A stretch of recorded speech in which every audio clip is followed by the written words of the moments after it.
So guys, in this part I want to give some information about our object. For doing that, we need to make a new script. I'm going to call it item.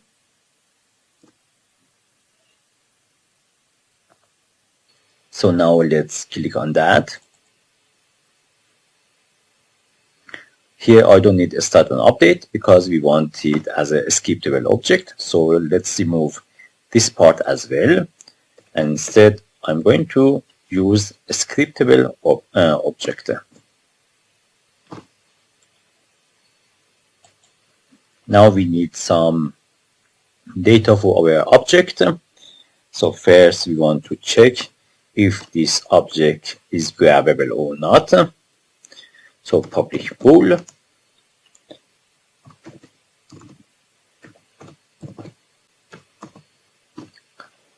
Then also we want a clip so that the player can talk about that object.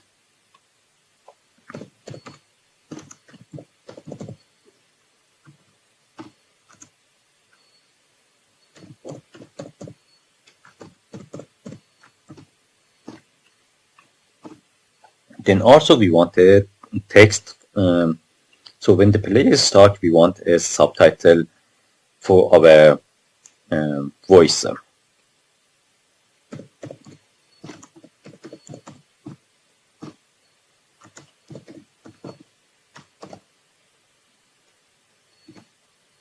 Now we need, in top of that, to make it we need to create a asset menu for that. So for each object we want to have a different item, so item information. That's why we need to create an asset menu. So now let's save it, go back to the game,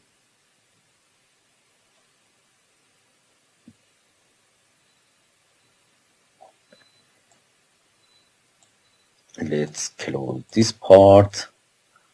Now here inside of our asset I want to create a new folder and name it items or interactable items. You can name it whatever you want. Items here, then I'm going to right click, create item. I'm going to call it mark, our first item. I want to grab it, so I'm going to click on that. So now let's go inside of our script interactable. Here in the top of that, we want to write public item. We want to give that information that about object to our interactable. So save it, go back to the game.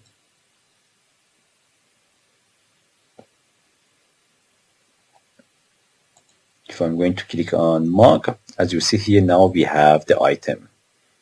And if I'm going to put that mark there, so then we give all the information about the mark to our interactable.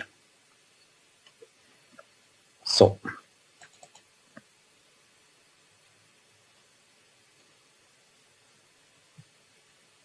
now the only problem that we have is our text, because the text is now that one line, so we need to make it bigger. Let me show you.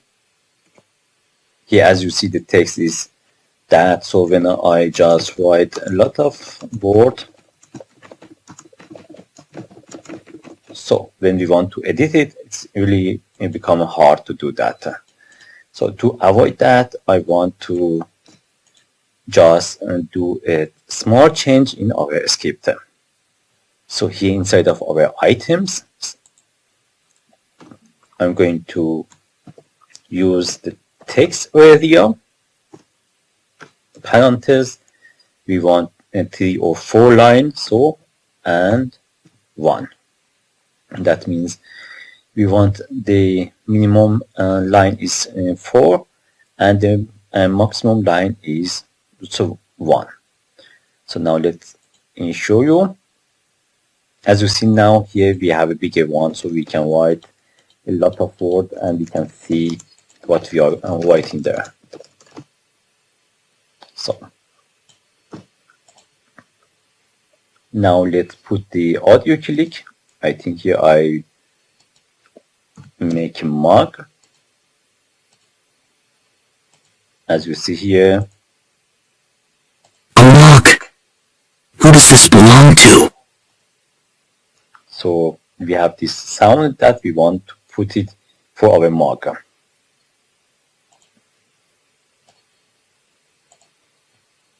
So I'm going also to paste the text.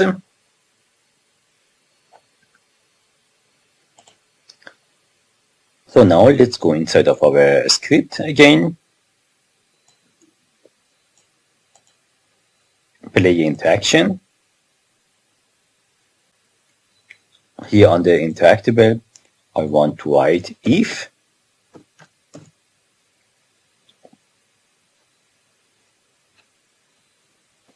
Or better just put it there, because we don't need to put it there. We need to put it where we are going to activate our hand cursor. So here I'm going to use if. Inside of that, then we want to put our mouse button. So input dot get mouse button down.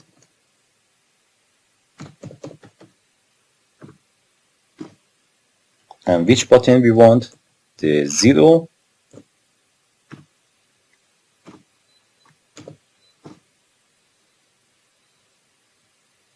So to fix this, I need to put another parenthesis. Then I need to bring it here. So now in the top we need another variable.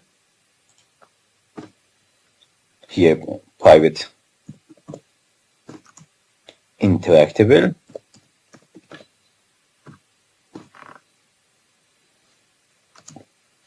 Current interactable.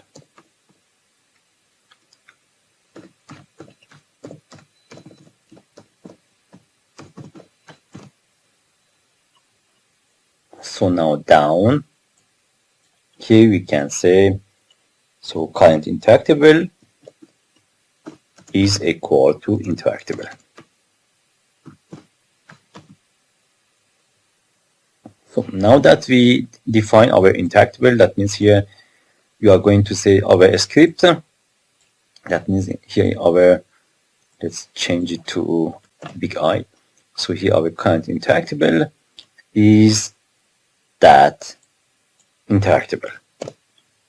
So now we need to check if this item is grabbable or not. If current interactable dot, you can see we can get access to our item, and if this item is grabbable.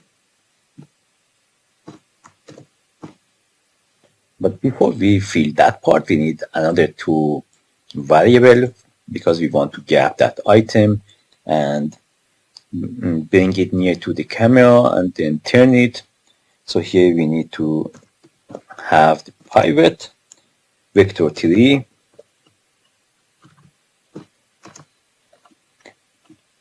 call it origin position,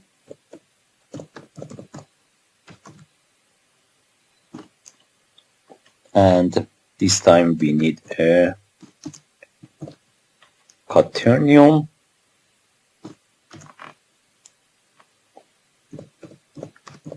origin rotation. So now let's go down again. Here the origin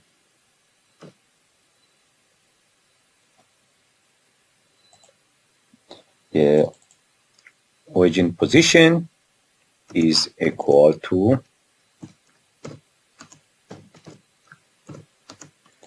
our current interactable dot transform the position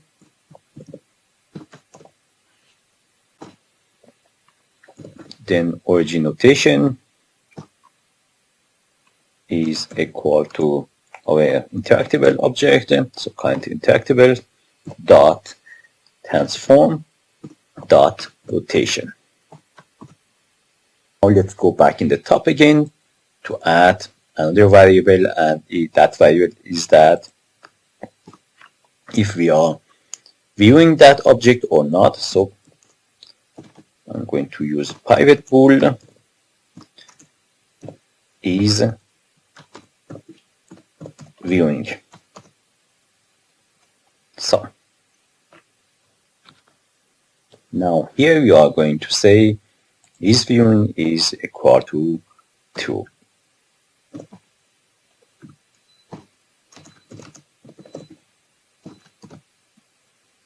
So now down, I'm going to make a new function because we want to turn our object. So here I enumerator, name of that moving object.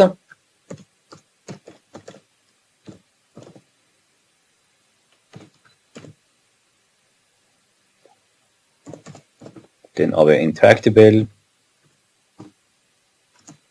we pass that information to our object, so obj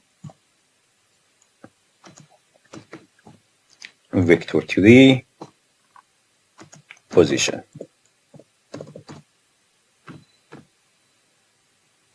So now here inside of that we need a float timer. It will be 0. Then we want a loop, so while loop. If our while loop, that means we want to check if our timer less than 1, then we want to add to our timer plus equal time dot delta time.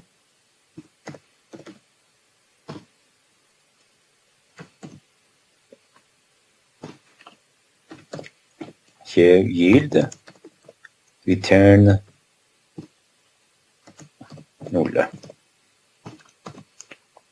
So now in the top of that we need to also write our object dot transform dot position is equal to vector3 dot lerp our object dot transform dot position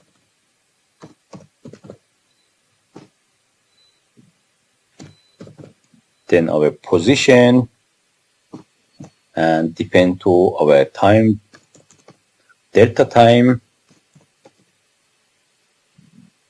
multiply it by 5.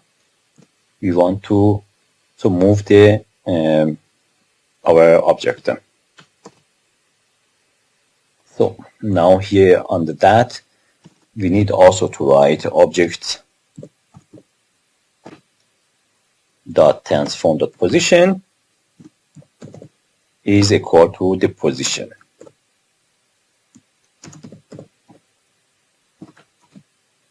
So now in the top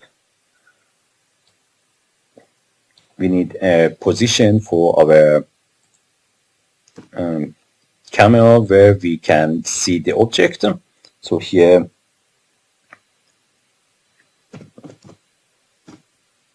public transform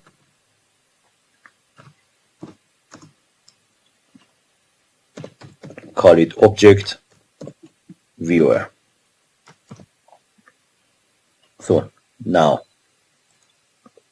back again here we want to start coroutine. The name of that function that we make. So that was moving object. Inside of that, our current interactable, where we want to see that object, where is our object viewer, dot position. So now let's save it, go back to the game. Let's go inside of our player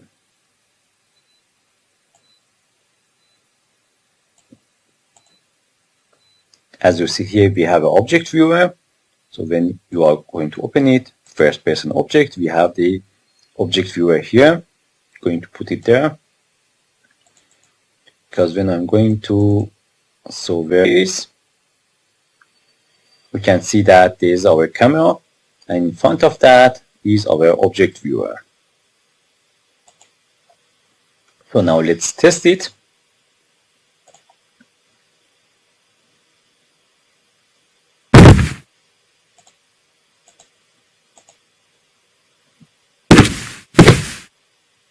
As you see here, it's our mark, and we bring it so on up. So, but we still need to work on it, because it shouldn't move, and also it needs to come just to turn it around. But because the video is now becoming too long, we are going to do that in the next video. See you in the next video.